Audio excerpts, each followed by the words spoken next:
Hola, muy buenas tardes, Pablo. Sí, claro que sí, cuando gustes iniciamos.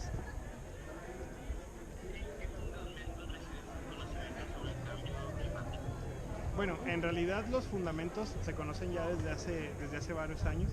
Se han hecho múltiples estudios que demuestran que la concentración de gases de efecto invernadero, producto de la combustión de combustibles fósiles o de la quema de basura o de la descomposición de la basura misma, o incluso la producción de metano por parte de la industria ganadera, son los responsables del efecto invernadero, que a su vez causa el calentamiento global, que a su vez desencadena el cambio climático, ¿no?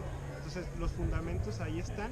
Desafortunadamente mucha gente al mero estilo terraplanista pues no creen, no quieren creer en la evidencia científica, pero se ha descubierto por mediciones que se han hecho atmosféricas, por mediciones que se han hecho en los casquetes de hielo del polo y de las regiones árticas, se ha descubierto que la concentración de dióxido de carbono ha aumentado desde la revolución industrial y que los seres humanos somos responsables de esto, ¿no?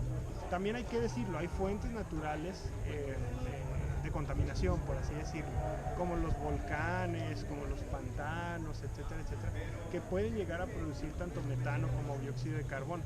Y por esta razón, pues hay cierto cambio climático hay cierto efecto invernadero que se produce debido a esas fuentes naturales. Pero la verdad es que los seres humanos, a través de nuestras actividades, pues somos quienes son responsables de eso, Pablo.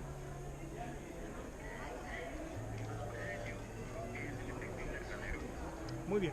El efecto invernadero, como su nombre lo indica, es como lo vemos en los cultivos, ¿no? Seguramente por ahí alguien del público, de la audiencia o tú mismo, pues han visto que hay una especie como de casitas de plástico en los campos, en el monte, ¿no? Es donde los agricultores pues siembran cierto tipo de cultivos que no pueden soportar las condiciones adversas del medio.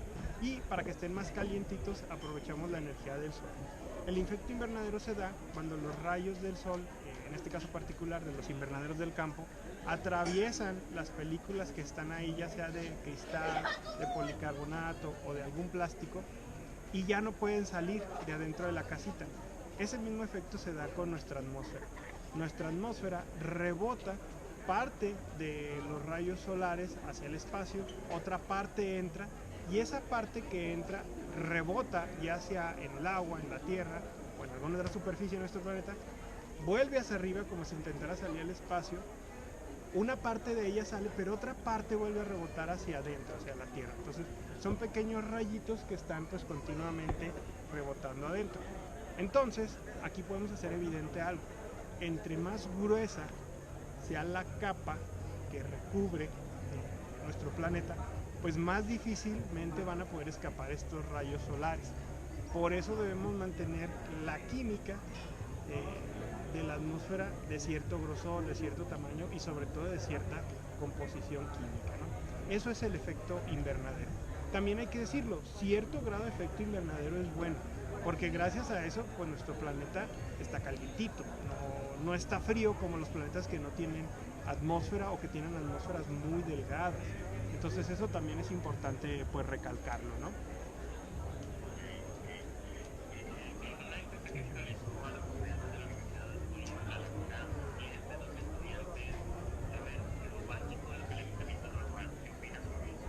Híjole, pues es una situación pues bastante terrible, ¿no? También te lo comparto, ¿no? Porque no es crítica hacia los estudiantes de la UAL.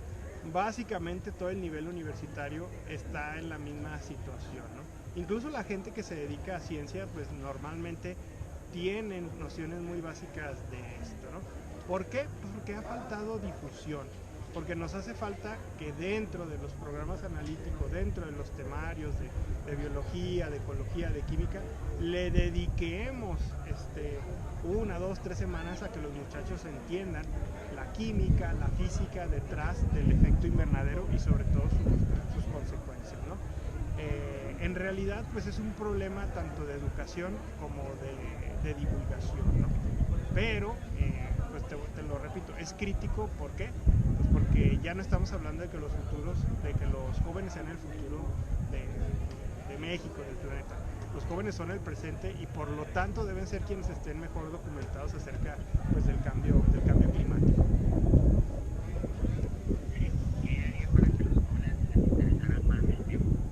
Híjole, pues ahora sí que aquí tenemos que entrarle un poquito a las cuestiones de difusión, pero a través de difusión de multimedia, ¿no? Hacer canales de YouTube, poner posts en Instagram, en Twitter. Incluso yo peleaba con TikTok, pero ya me estaba haciendo la idea de que pues es la única manera en la que vamos a poder llegar y penetrar a los jóvenes, ¿no? Hay estudios que demuestran que la atención de las nuevas generaciones no nos dura más de 3 minutos.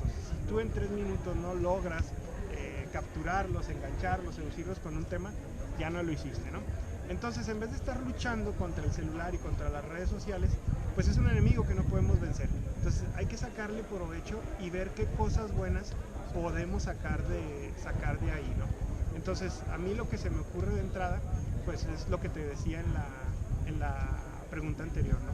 Primero, hacer una reforma educativa donde realmente en todos los niveles de educación, desde básica hasta la especializada, hablemos del cambio climático, expliquemos la química, la física y las implicaciones que tiene el cambio climático y después, ahora sí, ponernos a hacer TikToks, videos, hacer una difusión masiva hasta que todo el mundo lo entienda, lo comprenda y lo sepa y que sea imposible que no veas o no sepas qué es el cambio climático, ¿no?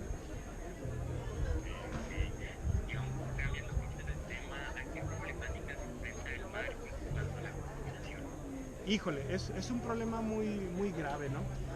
El mar pues es bastante susceptible a la contaminación, ¿no?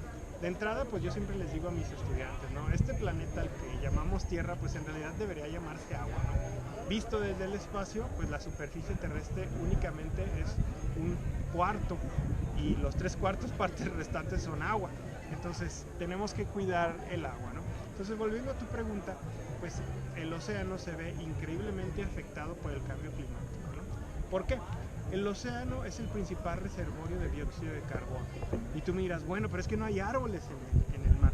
Sí, esto es correcto, pero hay algas, hay microorganismos que lo que hacen es que continuamente están absorbiendo el dióxido de carbono en la atmósfera, lo incorporan a su biomasa y ahí se queda, ¿no? Pero si aumenta dramáticamente la concentración de dióxido de carbono en la atmósfera, en el ambiente, este excedente comienza a acidificar el mar. Y si el mar se vuelve más ácido, se empieza a perder biodiversidad, se empiezan a morir las algas, se empiezan a morir los microorganismos y empezamos a tener problemas de desbalances ecológicos, ¿no? Entonces, en ese sentido, pues necesitamos que el mar esté lo más limpio posible para que cumpla con su papel ecológico, que es también el de regular la temperatura y es también el de mitigar el cambio climático, ¿no? De ahí la importancia pues de no contaminar ningún cuerpo de agua en nuestro planeta, ¿no? Y de hecho pues existen innumerables normativas y convenios nacionales e internacionales que están diseñados precisamente para evitar la contaminación de los cuerpos de agua en México y en el planeta.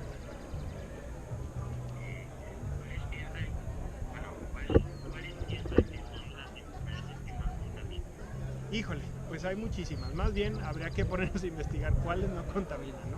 Pero así, a bote pronto, el top 3 de las que se me ocurren, pues es la industria ganadera, las fuentes móviles como son los automóviles y también, pues básicamente todo lo que combustione de alguna u otra manera, ¿no? Como Pemex, por ejemplo, ¿no? La producción de combustibles fósiles, pues es altamente contaminante.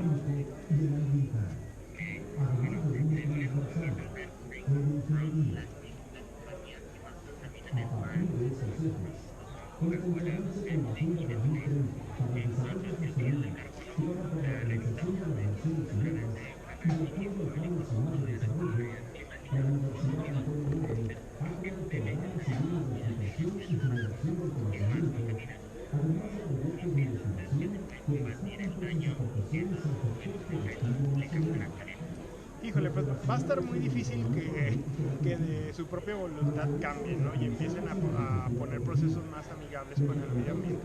Sí lo están haciendo, pero de forma muy lenta, ¿no? no factible a lo largo del tiempo, ¿no? ¿Qué podemos hacer? Pues como consumidores, pues mandar un mensaje claro y no consumir estos productos, ¿no? Y pues en tanto a lo de Pemex, pues la razón es sencilla, ¿no? Apostarle a las energías alternativas. Yo sé que en este momento todos necesitamos y dependemos de gasolina, diésel y muchos derivados del petróleo, ¿no? Pero con el tiempo debemos cambiar de mentalidad y poco a poco ir dependiendo menos de estos combustibles e ir haciendo el switch, el cambio hacia las energías alternativas, ¿no? Desde su punto de vista, piensa que el cambio individual viene esperando esto para la ciudad y las empresas siguen generando grandes cantidades de Sí, hay que hacer esta diferencia, ¿no? Sí, en efecto, las compañías crean gran cantidad de CO2 y también de basura, pero la basura terminamos también generándola a los usuarios, ¿no? ¿Por qué las empresas siguen vendiendo? Porque los usuarios seguimos consumiendo. Entonces hay que ser consumidores responsables y tratar de evitar el consumo excesivo, ¿no? Pero respondiendo a tu pregunta, en efecto, o sea, como usuarios individuales, como personas, podemos hacer un cambio, ¿no? Imagínate que toda la población de la UAL pues no fumara, o reciclara, o compostara. O sea, realmente eso quitaría una carga